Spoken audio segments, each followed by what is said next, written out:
Welcome back to the Banderpod, the fabulous and fiction-filled podcast of Bandersnatch Books. We're a small press publisher of treasures found off the beaten path for lovers of all that is good, true, and beautiful. I'm Annie Beth Donahue, and today I am talking with Jonny Jimison about comics, the Dragon Lord Saga, and illustration. Jonny, welcome to the Banderpod. Thank you. Good to be here. Today, I'd like to start off with a little bit of your background. I know that you are an illustrator, comic slash graphic novel artist, and I was big into comics as a kid, personally. I still am, but it wasn't the superhero comics. It was more like Garfield, Archie, Calvin and Hobbes, Foxtrot. So, would you please tell us how you got into comics? Well, you said the magic words, Calvin and Hobbes. For me, it was Calvin and Hobbes, Peanuts, and Pogo that grabbed my imagination when I was a kid. And I was constantly doodling comics in my notebooks at school and then in college, and never pursued it in a big way, just drew out of fun. And when I was well into my 20s, I started trying to build my own comic story online on the blog that I had. And it was built around those kinds of classic newspaper comic strips where I created a cast of characters and had just a daily 4-panel comic strip. Now, was this the comic that involves the penguin? Yes. There was a daily web comic called Getting Ethan that ran for several years, and the penguin was supposed to be a joke in one comic strip and ended up becoming the breakout star of the comic, and then kind of the unofficial mascot for my whole art career. So I have to say, I actually own the Getting Ethan book, and I bought one of Elise's penguins that she made. Yeah, she made the best plushies. Yes. Yeah. All right. So before you did comics, what were you up to? Well, I actually went to college for music. I got a degree in music ministry at a Bible college and worked in that for a few years and then just quit pretty abruptly. And I made a lot of excuses for that at the time. The lazy excuses about how all church music is the same 4 chords over and over and it's all super boring. Mhm. But since I've been drawing comics, I've discovered the thing drawing me into not just illustration, but comics specifically is the fact that I get to create a character and then show the character doing something panel after panel after panel. And I think the reason music didn't stick for me is because whether it was playing worship songs in a music ministry role or just writing my own songs and doing the singer-songwriter thing, I was beginning a song and then playing it over and over, trying to get it right each time. And the creative process of trying to learn a song or create a song engaged me. But once I had it down, it was actually a little boring to just play the song the same way every time. So when I eventually found my way back into comics, I loved the fact that it's a bunch of drawings, but everyone's slightly different. I get to watch the story and the characters evolve frame by frame. Yeah, I totally get that because in general, I like for my life to have a lot of variety. And so if I am just doing one thing or the same thing over and over again, I tend to want to do something else, right? Right. I actually was a music therapist myself and went from music therapy to lots of other things. But I can see how when you take an art form and then and here I'm saying this sounds very ironic being as how Bandersnatch Books is a business, but when when you take an art form and then like you make a business out of it, you have to be really careful because sometimes you can lose that creative part or the fun part. It's easy for that to, I guess, get lost in the day-to-day routine and the business aspect of things. Right. It's the old book report. It's hard to hang on to the fun whenever something becomes an obligation. Right, exactly, exactly. So now that you have moved from music to art, what would you say is your philosophy behind your style, your I don't know if you'd call it drawing style, artistic style. I don't do visual arts, so I'm not really sure of the correct terminology here, but I don't know if there is a correct terminology because style is just us all figuring things out for ourselves. I started with those classic newspaper comics that I mentioned earlier, but my graphic novel series, the Dragon Lord Saga, is a fantasy story as well as a comedy comic because I also love a good adventure story. So, The Hobbit and The Lord of the Rings and the other stories by J.R.R. Tolkien led my comics in a more adventurous path. And then seeing the way that other cartoonists were doing the same thing, there are a lot of graphic novels that combine the cartoon visuals with the epic adventure. Like Lightfall is one that's coming out that I like a lot, and Bone is the classic one that started a lot of cartoonists on their careers. Mouse Guard is one of my favorites. But yeah, the humor comics that got me started are still part of that DNA, but I picked up new things along the way, not just from comics and adventure stories, but also from everything else that I've encountered, like the video games that I play and the movies that I watch. So there's a lot of as I write adventure stories, there's a lot of adventure film and adventure gaming that's going into it as well. yeah, this may be a rabbit trail, maybe not, but I do kind of think about your Dragon Lord saga that series almost like the video games you're mentioning. So I do think there's a lot of like overlap and crossover. There's a lot of like a lot of people don't realize the work that goes into basically screenwriting the Mm-hmm. video games and then also the graphics and stuff. So what kind of overlap do you see there? I mean, there's real simple overlap between some specific video games and the Dragon Lord saga, whether it's some of the action poses and settings that I've pulled from video games down to my main character Marco is his whole look is inspired by the way Link looks in some of the Legend of Zelda games because that coming of age story is very true to what Marco is living out. But something I always have in mind whenever I'm drawing a action adventure story like the Dragon Lord saga is the way that the surroundings influence the storytelling. In that the best video games, as your character's moving through an environment, the environment's designed so that you walk into a new room and you know where your attention is supposed to be focused because there are visual cues in the room that are leading you there. And there are things that have been set up in a certain area because you're supposed to interact with them, like a wall you're supposed to jump off of, or you're supposed to be able to rappel down a cliff in a certain way. And I love that kind of storytelling. And I find it a shame when I'm playing a video game and the level design is just an arena and your character is the whole video game because I love the idea that the world is a playground and you get to interact with it in a thousand different ways. So I always keep that in mind when I'm drawing a new environment for my characters, is trying to figure out how they can interact with that. Like what would it feel like to be walking on this kind of terrain, and what's the craziest way that my comedy characters could interact with the place that they're in.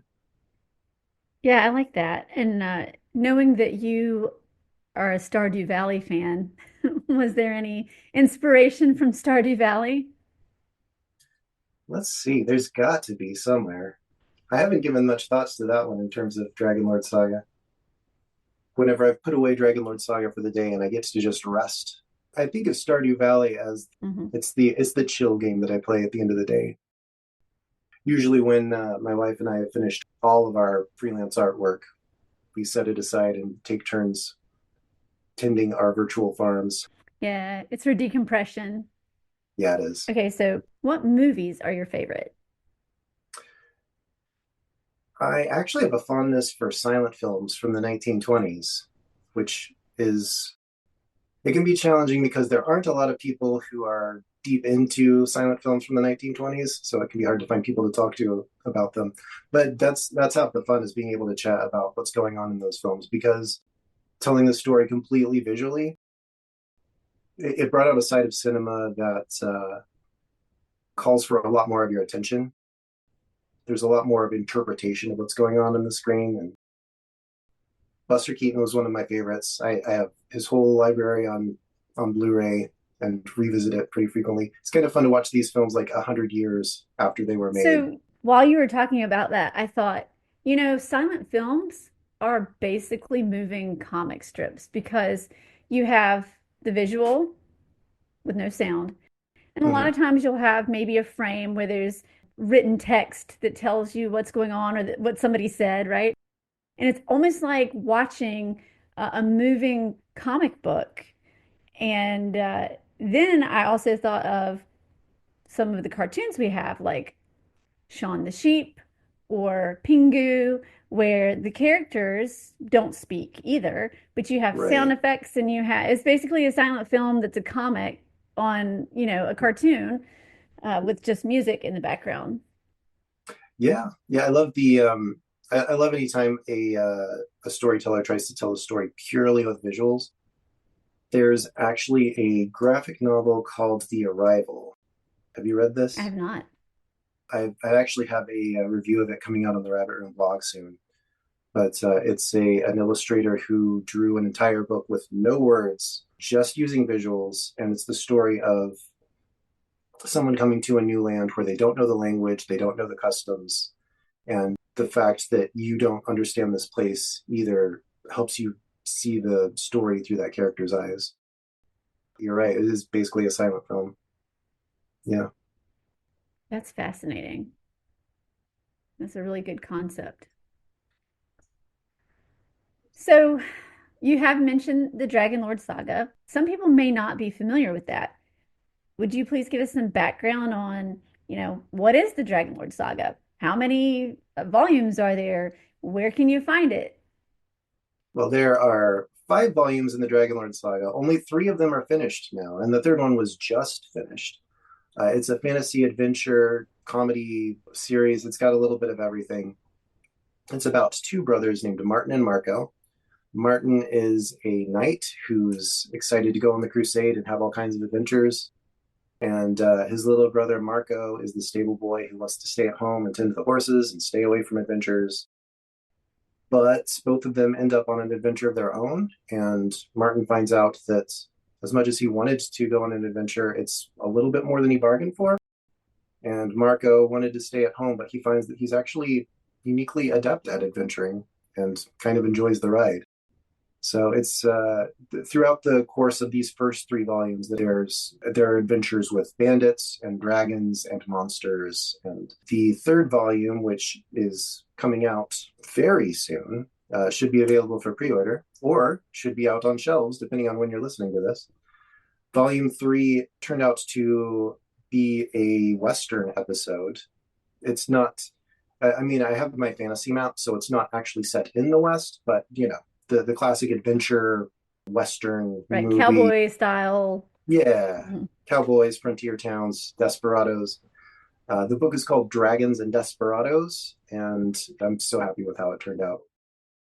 So, the Dragon Lord Saga is published by the Rabbit Room, right? Yes, it's published by Rabbit Room Press. Rabbit Room Press. Can you tell us how you got connected with the Rabbit Room Press? Well, I attended the Rabbit Room annual retreat, I think in 2012. The retreat is called Hutchmoot, and I knew of several people who had been involved with the Rabbit Room just from following their work online. So wanted to come and check it out.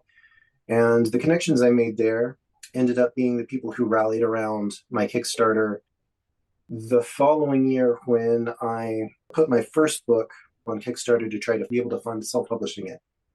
And most of the people who backed that Kickstarter turned out to be Rabbit Room folks who are involved with the Rabbit Room community, and that community of people got very involved in the Dragon Lord saga at that time. So a few years later, when I decided to take it to a publisher, I took it to Rabbit Room Press because they had the audience who was invested in this story. It's really great when you have a community like that and you have, your super fans who will Right. advocate for you and say, we want this in the world. Yeah, the great thing about the Rabbit Room community specifically is that so many of them are all in on the work that you create. They're not like just tapping the like button every now and then or maybe they'll buy the next thing. I've been able to actually build good friendships with a lot of the people who follow my work, and it's been super gratifying to be part of that community. Yes, they are very generous with their attention and their care towards each other and, artists in the community. We also appreciate them. So, speaking of dragons and Dragon Lord Saga, that is how we got the idea to ask Jonny to illustrate when going on a dragon hunt. So, if you are familiar with Bandersnatch books, you may know that we have a children's picture book called When Going on a Dragon Hunt. And when the book was first submitted to us for consideration, as soon as we read it, the first words out of our mouths were, "This would be so cool if Jonny could illustrate it," because, of course, you're the dragon guy. So, if you could talk to us a little bit about the difference between illustrating a comic like the Dragon Lord Saga and a picture book like When Going on a Dragon Hunt. Even though they both have dragons, it's still a little different. Yeah, it's very different. I did enjoy working on when going on a dragon hunt, in part because the dragons in the Dragon Lord saga are usually monsters to be avoided, and I enjoyed doing a version of dragons that were a little bit more friendly and not to be taken lightly, but could be something worth hunting out. I enjoy more than anything creating a comic and being able to tell a story over a series of panels and watch a piece of action unfold. But I loved the challenge of taking Mark's script for when going on a dragon hunt and creating a series of vignettes out of it instead of a ongoing sequence of action. So just about every page I added in extra details just to create a sense of place. I'd add in extra animals other than dragons just to fill out the cast. And it's still telling a story over a series of pages, but it's a little bit more segmented than a comic where you get to be incremental within a scene. I got to tell an entire scene with one image, which takes a little bit more time, is a little bit more challenging, but in a fun way. Some of the things you mentioned, I noticed in the book, and they're things that I love. For example, you said you worked in other animals, and I don't think you had one that was on every single page, like consistently.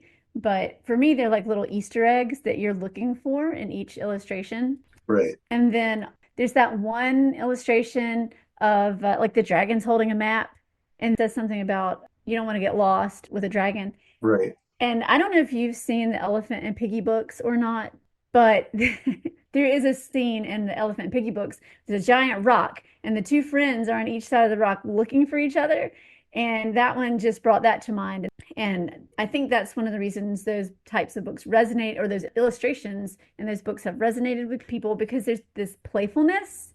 And we also know that young children, because they're not reading, they're usually being read to. They need things in the illustrations to look at while they're listening. right. And I think adding in those little details really helps keep them engaged and holds their attention. Yeah, going back to the video game thing, the way you set the stage says a lot about what's happening and what has been happening up to that point. You get a lot of backstory Hmm. and the surroundings that the characters are in. Yeah. And then also, you've got your text, which tells a story. It may have some humor in it, it may not have humor in it, but you can also have those visual gags that may never even be mentioned in the text, but are just really funny to look at. Right. So, Jonny, at Bandersnatch Books, we like to say that our books are for lovers of all that is good, true, and beautiful. So, how would you say that your work serves others who are getting the privilege of participating in your art by observing it? Well, the Dragon Lord saga came into being when I was a young adult and dealing with a lot of big picture questions. They're the kind of questions that you deal with your whole life, like who am I and what's my purpose? What am I supposed to do? But when you're in that age of being a teenager and a young adult, the world is especially yelling at you to figure out those questions right now. What kind of job are you going to get? When are you going to get it? Where are you going to go to school? And as I was trying to sort through those questions, I found a lot of comfort in The Hobbit and The Lord of the Rings, which weren't trying to answer my questions, but they gave me like a playground to explore in.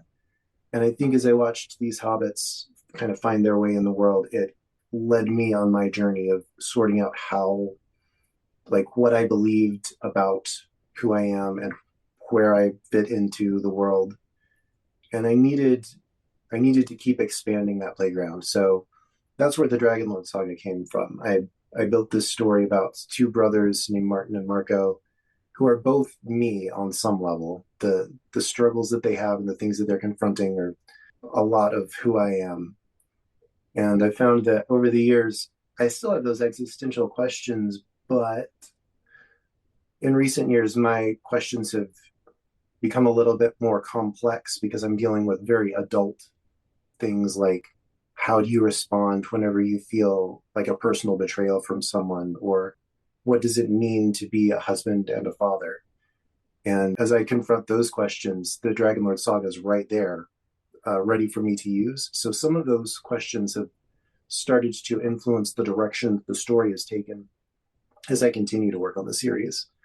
So my hope is that by putting these on paper, I know that I'm finding my way and finding truth little by little by exploring these ideas through the Dragonlord saga. But I hope that by putting these things on paper and putting them into the hands of readers, that the readers will also have a place find to find some direction and some comfort the way that I did with Tolkien's writings. Yeah, I like that. And it's a very safe space to do that. Yeah. Yeah, it's those kind of questions can be kind of abstract and difficult to deal with. So when you put a face on them, it's I find it much easier to sort through the questions when they have a face on them, especially if that face is a cartoon horse or Hmm. something Hmm. ridiculous. Yeah, and also when you deal with serious questions or serious, contemplations about life, at least for me, I really enjoy tempering that with humor because it makes it feel better, I guess. It allows Humor you, can be go ahead. Yeah, humor can be a good release valve for the tensions that come with some of those questions. But I think humor can also make those kind of questions more truthful because the characters that I'm writing are all super flawed, even the heroic ones that I aspire to be like. Mhm. But I enjoy laughing at them as I see different parts of myself in them. Yeah, yeah. So Calvin and Hobbes are named after two famous historical characters. Are Martin and Marco also? I have some interesting stories behind how I named some of my characters. Unfortunately, that's not one of them. There's a comic book artist named Marcos Martin, and his name was just in front of me when I was trying to come up with some names, and I thought those names were nice. Yeah, and hey, alliteration, right? Yeah, exactly. Yeah, my new book is called Dragons and Desperados, Hmm. and the first book is named after the main characters, Martin and Marco. Yeah, that always works for me as a literary device. Yeah, So, Johnny, you were telling us about how you are able to wrestle with some of these questions through your work, even though it's a comic that kids enjoy. So, would you please talk to us a little bit about how you can have a story, a comic story, that people see on two different levels? Like, I'm sure that you have fans that are both children and adults, and probably the feedback that you get from them is different depending on, their age. yeah, I get feedback that's a little bit different, not just based on age, but based on a little bit of everything. To once again invoke Tolkien, he wrote adventure stories for kids, but there are people who read The Hobbit over and over again every year of their lives and keep getting something different out of it. I've seen readers who are tapping into the fantasy adventure that I'm drawing from with stories of sacrifice and mercy. And then there are other readers who love the pratfalls and the slapstick. And I love both of those things. I love that. I think a truthfully told story works on all of those levels and can work on not just one level for one person and another level for another person, but like I know some kids who read the Dragonlord saga because they enjoy the jokes and especially the nerdy in jokes that I fit in there. And there are other kids that just like how many animals are in the story. I have a talking horse, and in this new book in volume three, I've got there's a cowboy riding a cassowary. Martin at one point finds a llama and rides it. That there's I'm just exploring wildly in these stories, and I think every little thing that I tap into is not going to connect with everyone, but there's going to be some assortment of elements in the story that people are going to tap into. Yeah, that kind of reminds me. I teach children's church, and you see this happen with the Bible stories too, Right. And of course, as a children's church teacher, a lot of times we do have like illustrations and pictures on the screen, or maybe like a little video. The younger the child is, the more they're connecting with there was a lion in that story and that kind of thing. And then the older you get, the more aware you become of different layers of the story. So that shows you that the more truthful a story, like you said, there's truth in the humor, there's truth in the deep, deep parts, and there's also truth in the more surface level things as well. Yes. All right, Johnny. So this is the part of the podcast where we get to ask you popcorn questions. I love popcorn. Basically, yeah, well, it's not that kind of popcorn. It's just really fast questions that you haven't had a chance to think about. They're surprise questions. So here is my first popcorn question. What is your favorite coffee drink? I actually can't drink coffee. It makes me jitter a little bit. If I had to pick I'll just be honest. My wife and I are tea drinkers. We keep so many different types of tea in the house, we can't get through them. But a good black Assam is my favorite drink of choice while I'm working on comics. Okay, I'm totally on board with that. I am in the same camp. I am a tea drinker and I drink a nice black tea, and I've got quite a few loose leaf at my house. Nice. Question number two.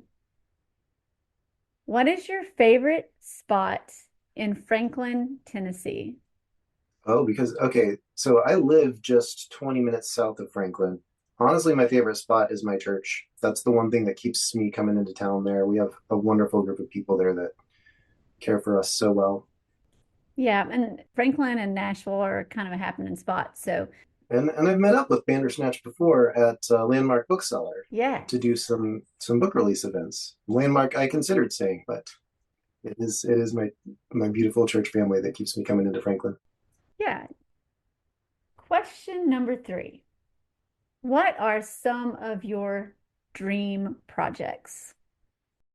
I have a whole stack of comics I want to make, and actually board games that I would love to design if I had room for another career.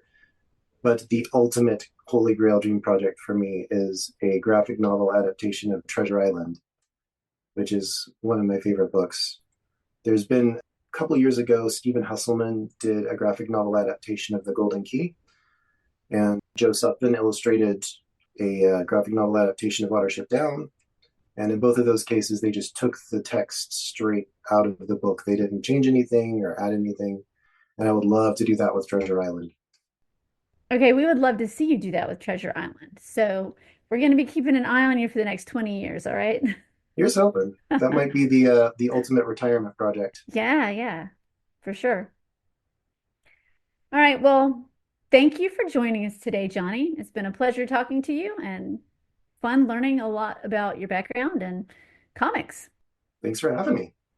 The Dragon Lord Saga, Volume 3, Dragons and Desperados, will be releasing at the end of March.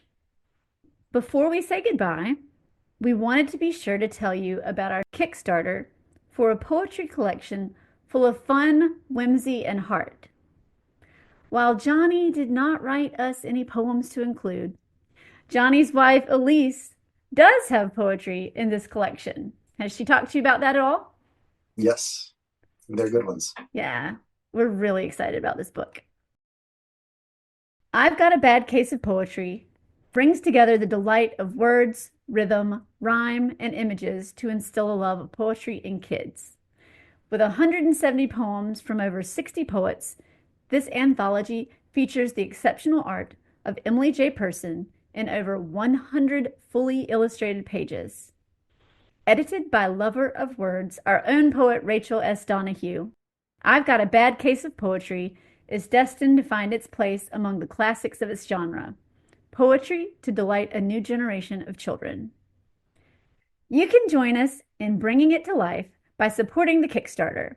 We'll have a link in the show notes, or you can find one on our website or social media.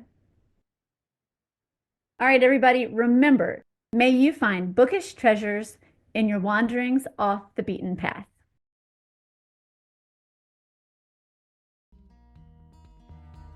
Thanks for listening in to our conversation today on the Banderpod. We hope you'll check out our full catalog at bandersnatchbooks.com. The Banderpod is produced by Rachel S. Donahue, A.B. Donahue, and Carolyn Claire Gibbons.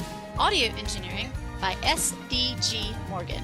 Artwork by Evelyn Warnamundi. Many thanks to our friend Chris Slayton of Son of Laughter for our theme song, Cricket in a Jar. Find links and more in the show notes.